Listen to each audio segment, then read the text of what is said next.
Halo semuanya, kembali lagi di channel Teguh Gusto. Bagaimana kabarnya teman-teman semua? Semoga baik-baik dan sehat-sehat saja ya. Dan bagaimana dengan alur cerita film 2067? Saya harap bisa menghibur dan menemani waktu istirahat kalian. Kembali TG akan menceritakan sebuah film bertema antariksa atau luar angkasa yang berjudul Ad Astra. Ad Astra adalah bahasa Latin yang artinya The Stars atau bintang-bintang. Merupakan sebuah film fiksi ilmiah Amerika yang rilis di tahun 2019. Disutradarai dan ditulis oleh James Gray serta dibintangi oleh sederetan aktor dan aktris ternama seperti Brad Pitt, Tommy Lee Jones, Liv Tyler, Donald Sutherland, dan John Ortiz. Film yang berdurasi 125 menit ini menceritakan tentang seorang pria bernama Roy yang menjalankan misi rahasia dengan pergi menuju ke ujung tata surya. Misi tersebut bertujuan untuk menyelamatkan planet bumi dan seluruh umat manusia dari kehancuran total disebabkan oleh gelombang yang disebut dengan The Surge. Baik, daripada berlama-lama, mari kita langsung saja ke ceritanya. Film dimulai dengan sebuah penjelasan bahwa di masa depan, di mana dunia dipenuhi dengan harapan dan konflik, umat manusia melakukan penjelajahan antariksa demi menemukan kehidupan cerdas di luar bumi. Lalu kita ditampilkan seorang pria bernama Roy yang sedang menjalani tes kejiwaan ketika hendak bertugas. Roy adalah seorang pekerja keras yang benar-benar mendedikasikan diri pada pekerjaannya. Bahkan sang istri, Eve, meninggalkannya karena begitu tergila-gila dengan profesinya sebagai astronot. Suatu hari, terjadi kecelakaan di antena luar angkasa di mana Roy bertugas. Sebuah gelombang elektromagnetik menyebabkan lonjakan listrik sehingga terjadi ledakan.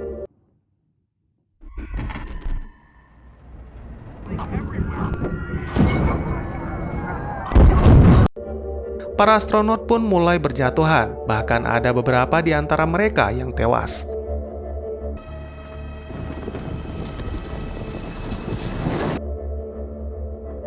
Media televisi memberitakan tentang kecelakaan tersebut, dan ternyata gelombang itu tidak hanya menimbulkan kerusakan pada antena luar angkasa, tapi juga rangkaian listrik di seluruh dunia. Sampai saat ini, tidak diketahui apa yang menyebabkan gelombang yang disebut dengan The Surge. Namun, yang pasti The Surge berasal dari luar angkasa, dan para ilmuwan khawatir bahwa peristiwa tersebut akan terjadi lagi.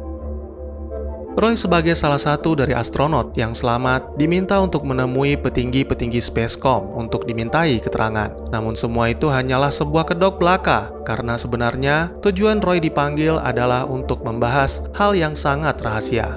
11 hari yang lalu, Spacecom berhasil menangkap spektrogram dari Neptunus, sebuah ledakan kosmik yang memancarkan partikel-partikel energi sampai ke bumi. Hal itulah yang menyebabkan bencana lonjakan energi di seluruh dunia, sekaligus kecelakaan yang hampir membunuh Roy. Kemudian mereka membahas tentang Project 5 yang dipimpin oleh Clifford McBride, ayahnya Roy, 29 tahun yang lalu. 5 adalah sebuah proyek ekspedisi pertama manusia ke bagian luar tata surya, yang mana setelah 16 tahun berjalan, kapal luar angkasa itu tiba-tiba saja menghilang. Sebuah kabar mengejutkan dari para petinggi itu, bahwa mereka yakin Clifford masih hidup dan saat ini berada di sekitar Neptunus. Hal ini berdasarkan dari reaksi antimatter yang diakibatkan The Surge, sama halnya dengan yang mentenagai Project 5. Mereka yakin telah terjadi masalah serius dengan kapal Project 5 hingga menciptakan gelombang tersebut. Awalnya Spacecom telah mencoba melacak dari mana datangnya gelombang serta mengirimkan drone ke Neptunus. Namun sayangnya, mereka sama sekali tidak menemukan keberadaan Clifford. Oleh karena itu, Roy diberikan sebuah misi rahasia, yaitu menghubungi sang ayah menggunakan alat transmisi laser yang ada di Mars. Karena jika The Surge terus menghantam bumi, maka tidak lama lagi seluruh umat manusia akan punah. Colonel Pruitt, salah satu rekan Clifford, akan menjadi juru bicara Roy dalam menjalankan misi tersebut. Dan karena sifatnya yang sangat rahasia, maka Spacecom secara komersial akan mengirimkan Roy ke bulan agar tidak terlalu menarik perhatian media. Apakah kau akan bergabung, Roy? Sebuah pertanyaan yang seolah-olah memberikan Roy pilihan. Padahal di pundaknya, Roy memikul gelar sang ayah sebagai pelopor dan juga pahlawan yang mengorbankan segalanya demi mencari kehidupan cerdas di luar sana. Kenangan terakhir yang masih dimiliki Roy adalah sebuah pesan berisi rekaman Clifford yang sedang melintasi Jupiter menuju Neptunus. Pria itu terlihat begitu antusias menjalani proyek 5 karena merasakan kehadiran Tuhan di dekatnya. Roy merasa tidak yakin bahwa Clifford masih hidup karena dia sama sekali tidak menemukan alasan mengapa sang ayah memutuskan kontak dengan pusat kendali. Namun menurut Pruitt, dari pengalamannya selama 31 tahun menjadi astronot, ekspedisi luar angkasa bisa menjadi sarana untuk pelarian. Oleh karena itu, ada kemungkinan bahwa selama ini Clifford sedang bersembunyi dari semua orang. Dan Pruitt berharap Roy benar-benar siap untuk menerimanya setelah mengetahui kebenaran tersebut. Menjelang hari keberangkatannya ke bulan, Roy berusaha menghubungi Eve untuk mengutarakan perasaannya. Namun pada kenyataannya dia tidak mampu. Roy menghabiskan malam terakhirnya di bumi dengan terus memikirkan istrinya. Akhirnya perjalanan ke bulan pun dimulai. Di masa depan, bulan telah menjadi daerah tanpa batas. Manusia memperebutkan zona-zona pertambangan yang bahkan menimbulkan peperangan. Setelah mendarat di sebuah stasiun bulan, mereka akan menuju ke tempat peluncuran kapal Cepheus yang berada di zona berbahaya. Oleh karena itu, Roy dan Pruitt akan dikawal oleh pihak militer dari Spacecom. Roy masih merasa bingung dengan tujuan Spacecom mengaitkan The Surge dengan keberadaan ayahnya. Rasanya tidak masuk akal jika Spacecom meragukan Clifford, seorang pahlawan yang sudah mengabdikan hidupnya untuk menjalani program.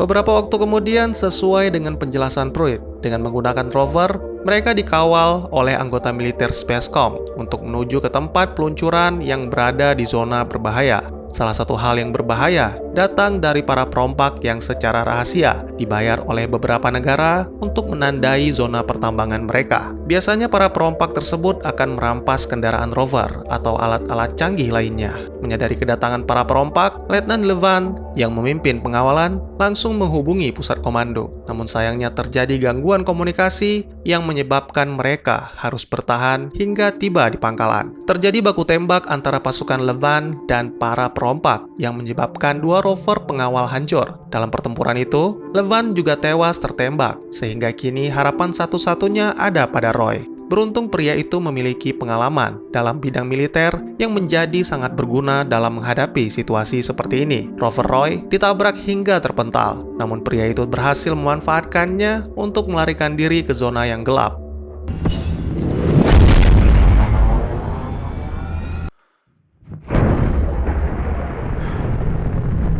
Komunikasi pun terhubung dengan pusat komando, hingga akhirnya dua drone dikirimkan untuk memusnahkan para perompak.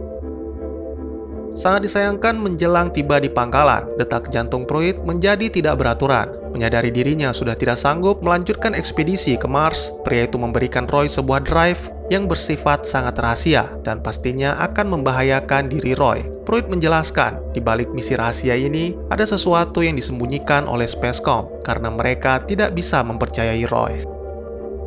Setelah meluncur dengan Cepheus, Roy merasa lega karena Pruitt telah mendapatkan perawatan dari para medis. Kemudian dia meminta izin untuk memperbaiki kostum astronotnya akibat terkena tembakan saat di bulan, sembari dia melihat isi drive yang diberikan oleh Kolonel Pruitt. Sangat mengejutkan, ternyata drive tersebut berisi sebuah rahasia, yaitu Spacecom telah mendeteksi kemungkinan sinyal darurat dari kru Project 5 yang mana melaporkan bahwa Komandan Clifford telah sengaja memutuskan semua komunikasi eksternal. Dalam hal ini mereka memperkirakan bahwa Clifford telah mengalami masalah kejiwaan. Jika memang semua itu benar dan komunikasi yang dilakukan oleh Roy tidak berhasil, maka dengan sangat terpaksa mereka harus membunuh Clifford demi menghentikan The Surge. Timbul pertanyaan di dalam benak Roy mengenai apa yang sebenarnya ditemukan sang ayah di Neptunus hingga membuat jiwanya terganggu. Padahal sebenarnya sang ayah salah satu astronot paling berprestasi dan dia pernah berjanji suatu hari nanti akan mengikut sertakan Roy sebagai krunya. Tiba-tiba saja Cepheus menurunkan kecepatannya karena menerima sinyal darurat dari kapal antariksa Vesta. Awalnya Roy mengeluhkan hal itu karena berpotensi menggagalkan misi rahasianya. Namun Kapten Tanner tidak bisa mengabaikan sinyal darurat tersebut karena hal itu sangat dilarang, kecuali Roy mau menjelaskan tentang misi rahasia dan bagaimana kondisinya. Akhirnya Roy pun mencoba mengerti dan dia memutuskan menggantikan Letnan Stanford yang terlihat ketakutan untuk menemani Kapten Tanner memeriksa kapal Vesta. Setibanya di sana, Roy dan Tanner berpencar untuk mencari awak kapal yang menurut informasi berjumlah 26 orang. Namun anehnya, mereka tidak menemukan siapapun di sana. Melihat ada yang aneh dengan Tanner, Roy pun berusaha menghampirinya.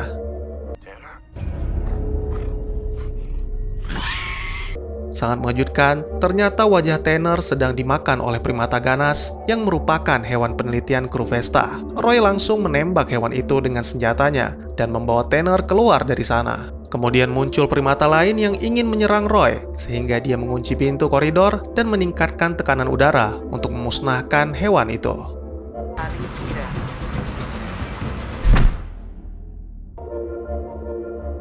Tewasnya Kapten Tanner membuat seluruh kru Cepheus sangat terpukul. Namun ekspedisi masih harus berlanjut, dan setelah melepaskan jasad Tanner ke ruang hampa, posisi kapten digantikan oleh Stanford sebagai pilot utama, sedangkan co-pilot diisi oleh Roy. Ketika memasuki orbit Mars, Stanford meminta Roy mendaratkan Cepheus secara otomatis. Tiba-tiba saja The Surge menyebabkan seluruh sistem terganggu dan posisi Cepheus menjadi tidak stabil. Melihat Stanford tidak melakukan apa-apa, akhirnya demi keselamatan, Roy terpaksa melanggar peraturan dengan mengambil alih kemudi secara manual, sehingga berhasil mendaratkan Cepheus dengan selamat. Roy berharap Stanford bisa mengerti akan keputusan yang diambilnya dan tidak melaporkan hal ini kepada Spacecom.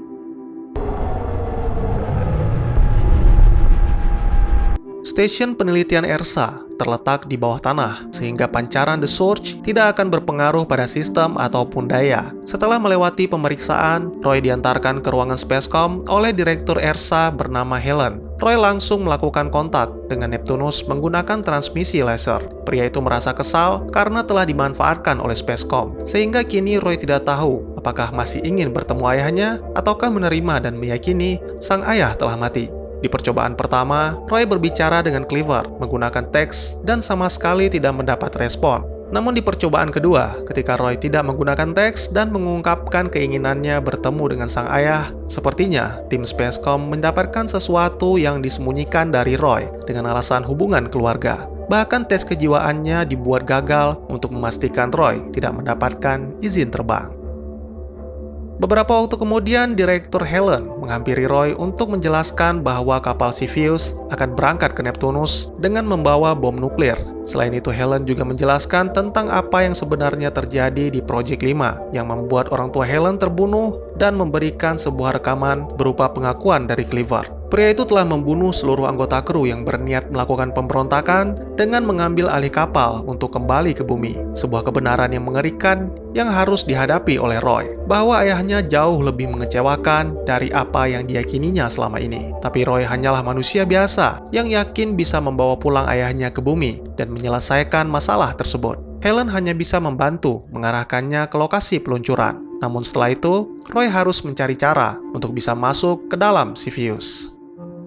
Beberapa waktu kemudian, setelah melewati dataran tandus Mars, Roy tiba di lokasi peluncuran. Pria itu langsung bergegas menuju ke Cepheus, melewati terowongan bawah tanah. Akhirnya Roy berhasil menyelinap ke dalam Cepheus bersamaan dengan meluncurnya roket tersebut. Namun setibanya di dalam, Stanford melaporkan Roy kepada Spacecom, sehingga dikeluarkanlah perintah untuk memusnahkan Roy. Diver yang tidak siap dengan kondisi kapal yang sedang meluncur tewas seketika begitu kepalanya menghantam pintu kedap udara.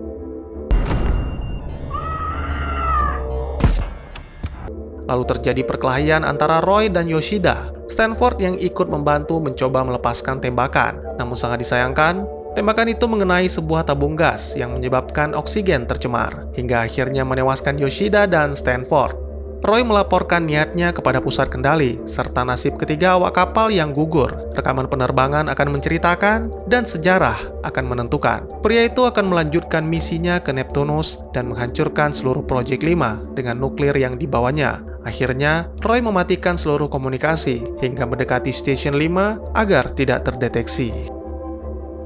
Selama dalam perjalanan, Roy membuka pesan video yang dikirimkan Eve berupa rekaman tentang keluhannya terhadap Roy dan pekerjaannya yang membuat Eve selalu merasa kesepian hingga akhirnya meninggalkan Roy. Selain itu, Roy juga memutar rekaman Cleaver tentang catatan perjalanannya dalam Project 5 menuju Neptunus. Roy mengaku bahwa gravitasi nol dan lamanya perjalanan mulai mempengaruhinya secara fisik dan mental. Kini dia merasa lelah dengan kesendirian yang mana dulu sangat disukainya. Beberapa minggu kemudian, akhirnya Roy tiba di Neptunus. Dia melaporkan bahwa stasiun Project 5 mengalami penurunan orbit, yang mana telah merubah titik koordinatnya. Oleh karena itu, Roy harus menggunakan kapsul agar bisa memutari cincin Neptunus, dan Cepheus akan berada dalam mode autopilot. Muncul perasaan takut dalam diri Roy setiap kali bertemu dengan sang ayah. Hingga kini, perasaan itu juga masih dirasakannya. Tiba-tiba saja The Surge kembali meledak dan mengenai kapsul Roy, sehingga pria itu terpaksa melompat agar bisa masuk ke stasiun tersebut. Di dalam dia menemukan beberapa mayat kru Project 5, dan ketika hendak mengaktifkan nuklir, Clifford pun muncul dan menyapa Roy. Roy? Pria itu sudah sangat tua dan memiliki gangguan penglihatan, namun dia tetap berusaha menjalankan misinya sambil menghentikan The Surge yang terus terjadi. Menurut penjelasannya, beberapa awak terakhir berusaha melarikan diri dengan cara menyabotase kapal sehingga terjadi kebocoran. Lalu terjadi pertengkaran dan perkelahian hingga akhirnya menimbulkan bencana. Untuk itulah Roy datang. Walaupun Clifford telah meninggalkan Roy bersama sang ibu, namun Roy masih tetap mencintai ayahnya dan bertekad akan membawanya pulang ke bumi. Setelah melakukan segala persiapan dan mengaktifkan peledak, Roy menambatkan Clifford kepadanya dalam upaya untuk membawa mereka berdua kembali ke Cepheus. Namun tiba-tiba saja Clifford menggunakan tenaga pendorong dan meluncur ke arah sebaliknya hingga membuat Roy ikut tertarik.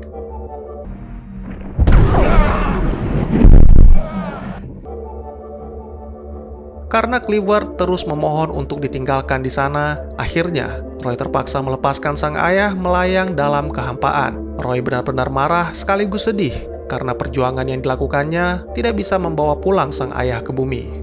Kemudian cahaya matahari menyadarkannya, dan akhirnya Roy kembali mengumpulkan semangatnya untuk meluncur ke Cepheus.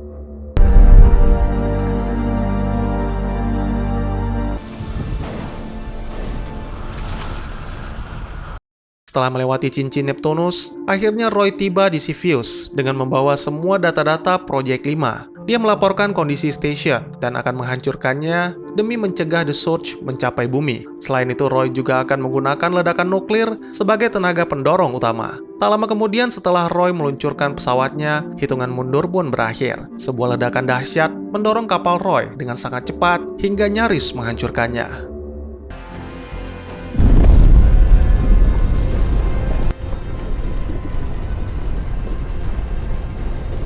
Film pun ditutup dengan menampilkan beberapa bulan kemudian, di mana akhirnya Roy berhasil mendarat dengan selamat di bumi. Dia tersenyum lega ketika melihat uluran tangan dari salah satu petugas penyelamat. Pria itu dikarantina beberapa hari, dan setelah benar-benar pulih, Roy kembali menjalani tes kejiwaan yang kini terasa lebih baik dari sebelumnya. Pada akhirnya Roy menerima kenyataan bahwa sampai saat ini manusia adalah satu-satunya kecerdasan di alam semesta. Dia juga berencana akan memulai kehidupan yang baru bersama Eve untuk saling mencintai dan berbagi beban hidup. Dan tamat. Bagaimana dengan alur cerita Ad Astra? Apakah menarik? Sebuah film yang luar biasa dengan tampilan efek yang sangat menawan dan memanjakan mata. Namun pastinya film ini tidak cocok bagi Anda penggemar film action yang memacu adrenalin, karena film ini sama sekali tidak menampilkan hal-hal yang kalian harapkan. Mari kita masuk ke segmen penjelasan. Jika dilihat dari pembukaannya, Ad Astra menjanjikan perjalanan luar angkasa yang begitu menarik perhatian, di mana dengan sebuah kecelakaan, Roy ketika sedang bertugas yang disebabkan lonjakan listrik berasal dari gelombang yang disebut dengan The Surge. Klimaks Ad Astra sendiri adalah ketika Spacecom menerima komunikasi dari Clifford, dan hal itu dirahasiakan dari Roy, yang mana membuat Roy melanggar perintah atasannya dan melakukan perjalanan ke tepi Neptunus sendirian setelah sebuah kecelakaan yang menewaskan kru Cepheus. Tujuannya jelas, untuk menghancurkan stasiun Project 5 demi menghentikan The Surge agar menunda akhir dunia, namun tanpa membunuh sang ayah yang diduga telah mengalami gangguan jiwa. Sangat disayangkan Clifford menolak kembali ke bumi karena belum menemukan alien atau kehidupan cerdas di luar bumi. Pria itu bahkan rela menghabiskan seluruh hidupnya di kapal rusak, meninggalkan istri dan putranya demi menyelesaikan misinya mematahkan teori para ilmuwan di bumi yang tidak mempercayai keberadaan alien. Maka Roy pun harus membuat pilihan yang paling menyakitkan dalam hidupnya. Dia meninggalkan sang ayah di ruang hampa dan kembali pulang ke bumi. Namun terlepas dari sakit hatinya, ada hal yang lebih penting, yaitu seorang istri yang masih mengharapkannya kembali, dan sebuah kebenaran bahwa alien atau kehidupan di luar angkasa seperti yang diyakini sang ayah itu tidak ada. Dan bahkan jika memang Clifford berhasil menemukannya di Neptunus, namun pada kenyataannya, Clifford tetap saja sendiri. Kini Roy menyadari bahwa hanya di bumi, manusia tidak akan pernah merasa sendiri, dan itu lebih penting daripada menemukan kehidupan cerdas lain di alam semesta. Kesimpulan tersebut saya dapatkan berdasarkan scene ketika Roy mendarat di bumi dan diselamatkan sekelompok orang yang berlari ke arahnya. Pada awalnya orang-orang itu terlihat buram seperti makhluk asing. Namun ketika pandangannya menjadi fokus, akhirnya Roy menyadari bahwa dia telah disambut oleh spesies yang sama dengannya, dan hal itu membuatnya tersenyum bahagia hingga berlinang air mata. Scene lain adalah ketika Roy dikarantina setelah kembali dari Neptunus. Pria itu sangat menantikan hari kepulangannya, di mana saat itu dia akan mengakhiri kesendiriannya. Saya yakin banyak yang berpikir bahwa yang dimaksud kesendirian Roy di sini adalah bersifat fisik, dan Roy sudah tidak sabar untuk bertemu kembali dengan Eve. Namun di balik itu semua, saya pikir kesepian yang dimaksud Roy di sini lebih bersifat secara kejiwaan. Hal ini disebabkan karena sepanjang karirnya, Roy terus memikirkan bahwa hidup tanpa ayahnya dan pengetahuan tentang makhluk asing di luar bumi. Film ini memiliki pendapat bahwa jika yakin akan sesuatu yang lebih baik menunggu kita di luar sana, maka kita akan selalu merasa hidup dalam kekurangan. Ini semua tentang penjelajahan luar angkasa. Namun penjelajahan itu pada akhirnya bertujuan agar kita benar-benar bisa menghargai apa yang kita miliki sekarang, terutama kemanusiaan itu sendiri. Seperti perkataan Roy terhadap ayahnya di Station Project 5. Ayah tidak gagal, karena pada akhirnya, Project 5 membuat manusia merasa lebih saling memiliki satu sama lain. Kembali lagi, saya bukan orang pintar apalagi sok tahu. Saya hanya mengemukakan pendapat yang bisa menjadi bahan pertimbangan atau pemikiran kalian dalam memahami film. Tidak ada yang mengetahui benar atau salahnya, selain sutradara dan penulis naskah. Oleh karena itu, saya mohon maaf jika memang ada kesalahan dari informasi yang saya berikan. Dan juga bagi teman-teman yang punya teori tentang film ini, ataupun ingin berdiskusi, atau mungkin juga teman-teman punya referensi film lain untuk kita review, silahkan tuliskan di kolom komentar, atau bisa DM ke Instagram saya di @teguhgusto. Insya Allah pasti akan saya baca. Tidak lupa juga saya ucapkan terima kasih buat teman-teman yang selalu hadir dan memberikan komentar walaupun telat. Mari kita jadikan kolom komentar sebagai sarana penambah wawasan dan menciptakan jalinan persaudaraan, bukannya malah menjadikannya sebagai tempat pembulian sehingga menciptakan permusuhan. Sekian dulu videonya dan jangan lupa untuk dukung terus channel ini dengan cara share, like, dan subscribe, karena dukungan dari kalian sangat berharga bagi saya demi perkembangan channel ini. Saya Gusto, sampai jumpa di video selanjutnya. Dadah!